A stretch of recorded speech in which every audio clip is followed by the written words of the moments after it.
津路呢都有差唔多100年嘅歷史㗎啦。咁係因為附近有一條叫龍津橋嘅，所以就連帶呢一度都叫做龍津路。可能有啲朋友知道呢，喺香港以前嘅九龍城寨呢都有龍津路嘅。各位網友大家好，今次我哋呢就嚟到咗陳家祠呢一頭。而家我哋行緊嘅地方呢，就係喺陳家祠廣場嘅對面嘅。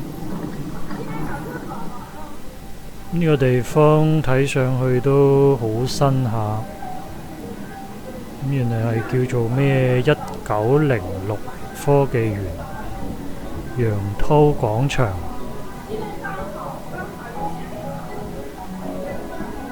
啲建築睇上去呢，就帶少少科技感啦，的確。頭先抬頭所見嗰幾個窗口位呢，就真係有啲似以前嗰個登月酒店嗰邊。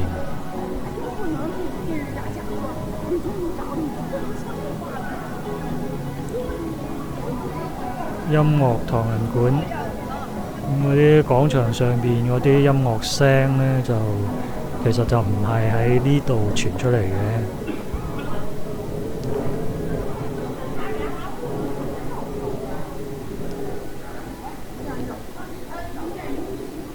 其他見到嘅地方呢，都係食嘢為主啦，民以食為天。其實而家好多嗰啲商場入邊呢，其實就冇咩賣嘅，都係嗰幾個著名品牌喺度嘅啫。咁就比較不可或缺嘅呢，就係嗰啲食飯嘅地方。始終食飯都係大家嘅剛需吧。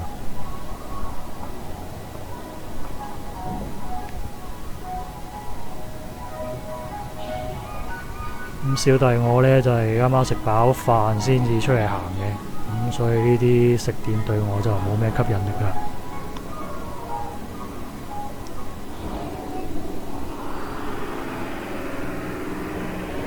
今日嘅天氣呢，就係陰陰凍凍咁，我聽到一啲呼呼風聲，大家都急急腳咁走。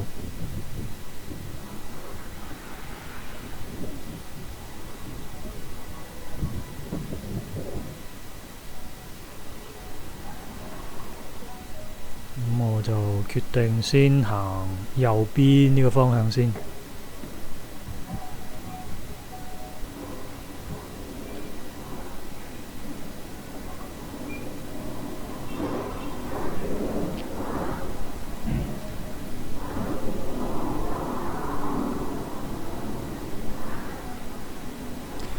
快遞小哥拖住啲快遞就係咁行喎。見到呢度有個 Cyberpunk 嘅街道，不遠處呢就係公安警察做嘢嘅地方。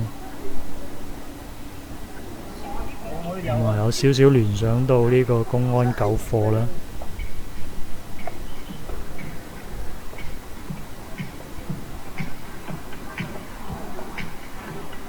隨住啲嘣嘣聲音樂出現嘅係美特斯邦威。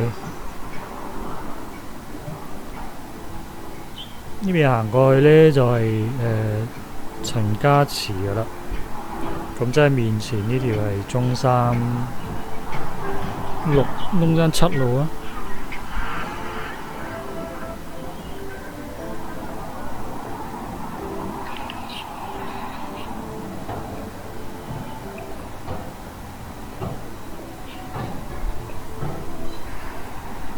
見到呢個乜嘢千鎮萬村百院嘅咩發展工程，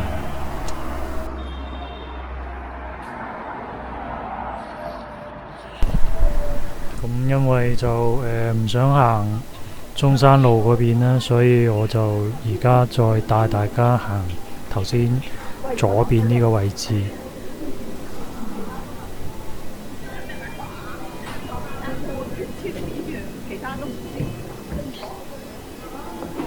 天凍啊，大家都急急腳咁行。咁啊，前面就係叫龍津世家，叫得世家呢，咁係咪應該有返幾代人都住喺呢度先叫世家？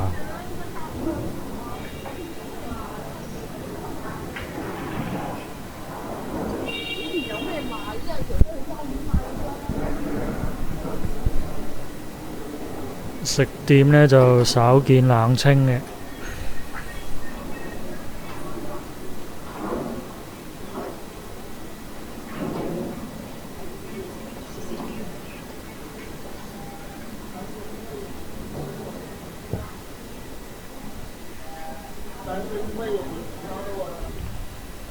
呢位阿伯對攝像頭有啲感興趣。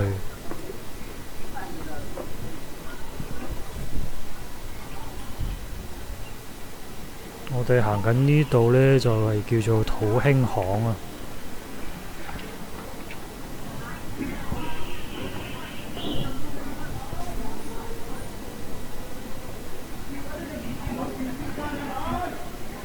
行出嚟就係龍津中路啦。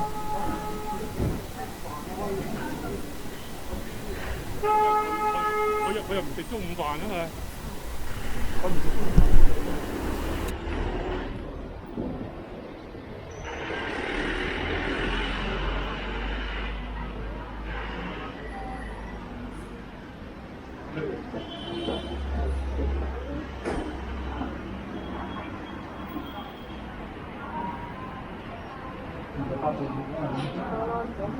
ai đồng số nhìn kia vậy anh Cao ơi chúng ta sẽ đây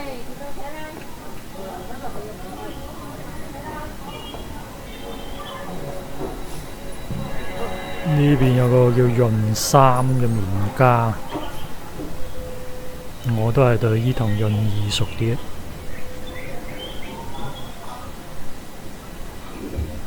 右手邊呢都係呢個龍津世家嘅小區範圍。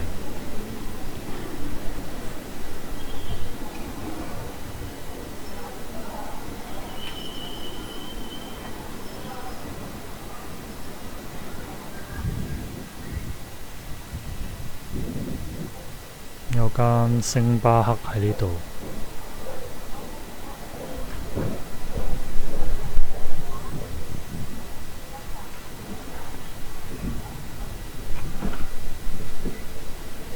呢邊排晒長龍嘅呢，就係喺度賣餃子嘅。隔離就係賣靚雞嘅地方。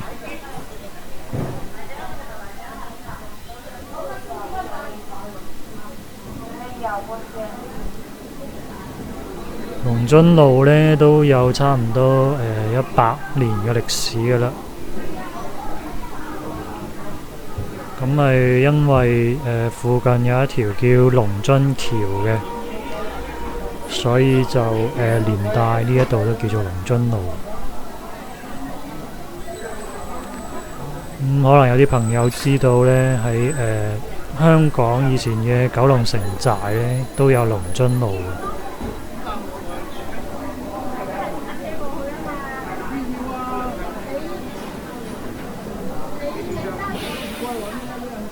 呢啲都好受街坊歡迎。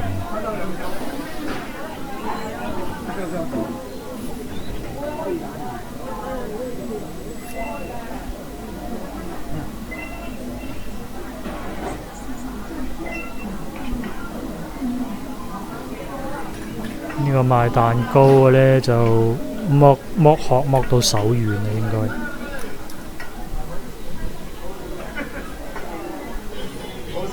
雖然而家係中午過後，但係出嚟買餸嘅人都唔少啊。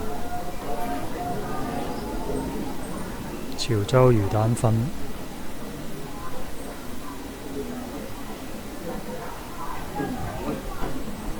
馬路對面呢都一樣係咁熱鬧，甚至可能仲熱鬧過呢一頭。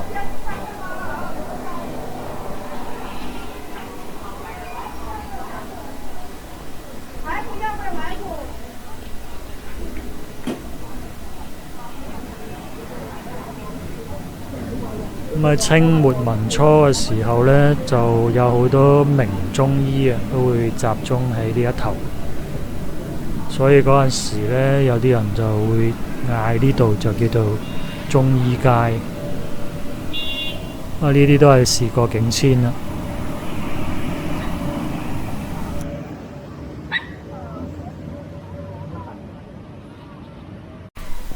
係，我仲喺原地嘅其實。咁而家繼續行。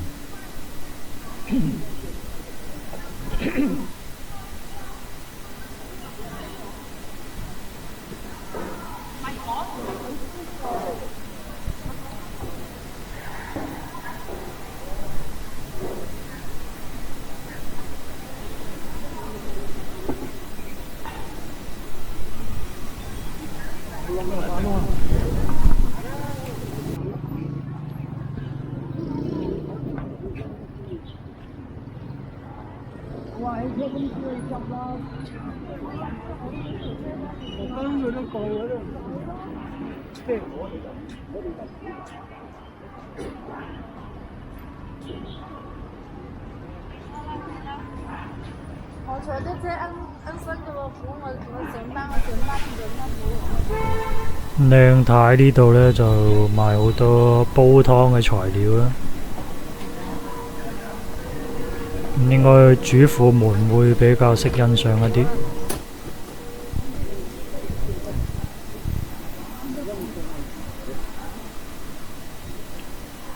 過咗呢頭呢，就係龍津西嘅地域。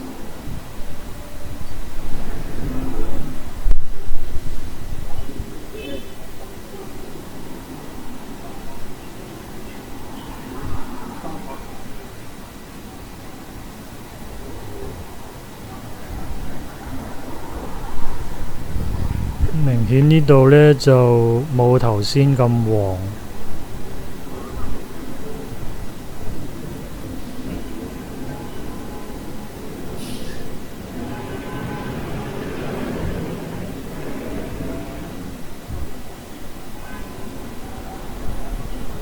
清拆咗騎樓之後呢，啲路面係會開闊不少嘅。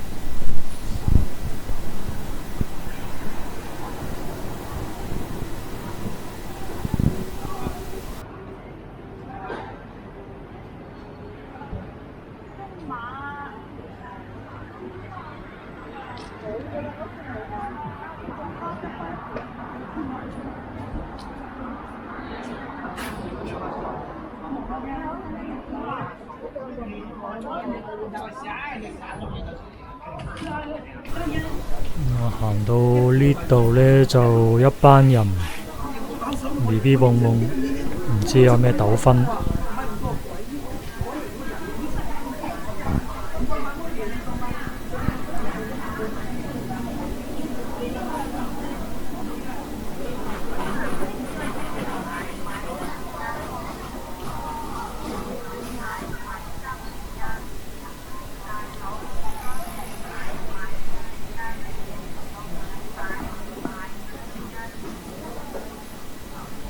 前面就更加開闊啦，都係一啲比較新嘅高樓，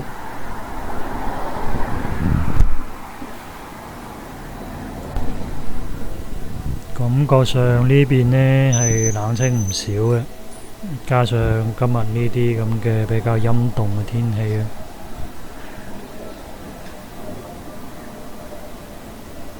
呢邊有個公寓。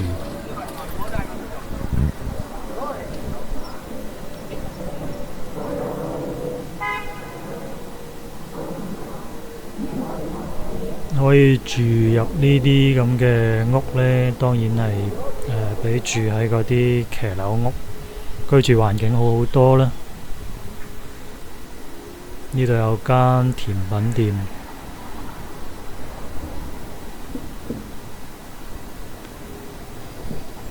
呢，其實左手邊嗰啲騎樓呢，即係啲舊建築呢，仲保存住嘅。基本上係右手邊係進行咗清拆。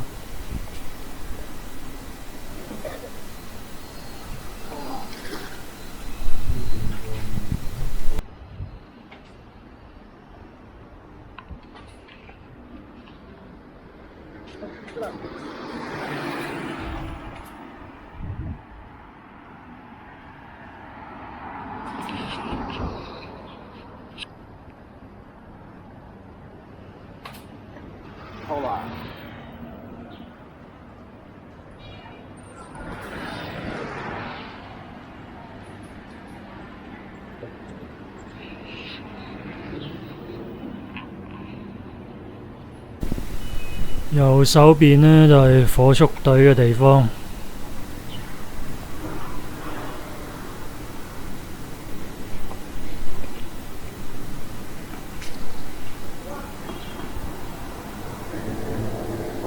消防救援應該都係屬於公安嘅一個部門吧。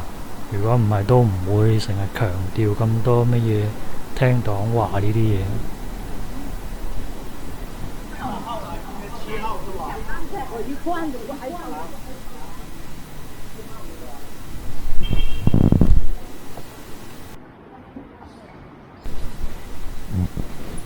不久之前呢，我哋曾經都行過荔灣路啊、洲滿街、中山八呢啲地方嘅，咁我就會將呢條片嘅連結擺上嚟，有興趣嘅朋友呢，就可以點擊收睇啦。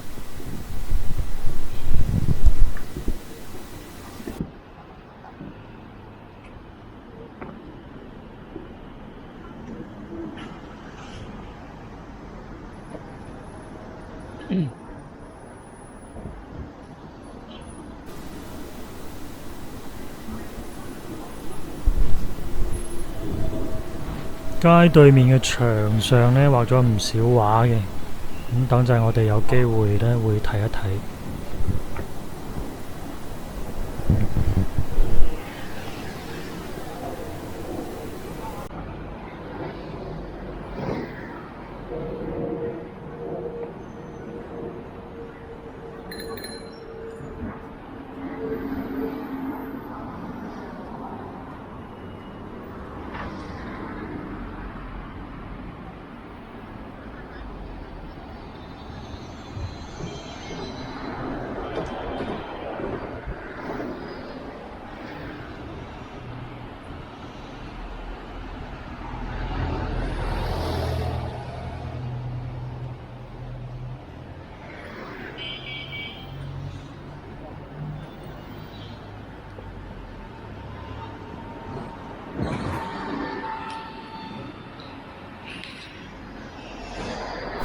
其實睇到左手邊，雖然啲騎樓街呢仲係保存咗，但係好明顯呢，嗰啲立面啊，全部都已經係改過晒嘅。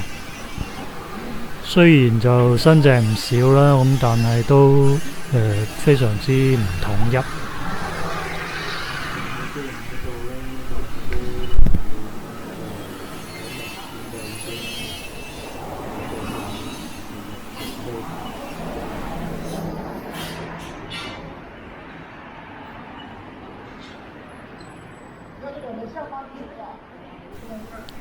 容津路呢，喺90年代係以佢燒嘢出名嘅。而家左邊呢一間食飯嘅地方呢，因為未到飯點，所以仲係烏燈黑火。相信到時呢都會幾熱鬧嘅。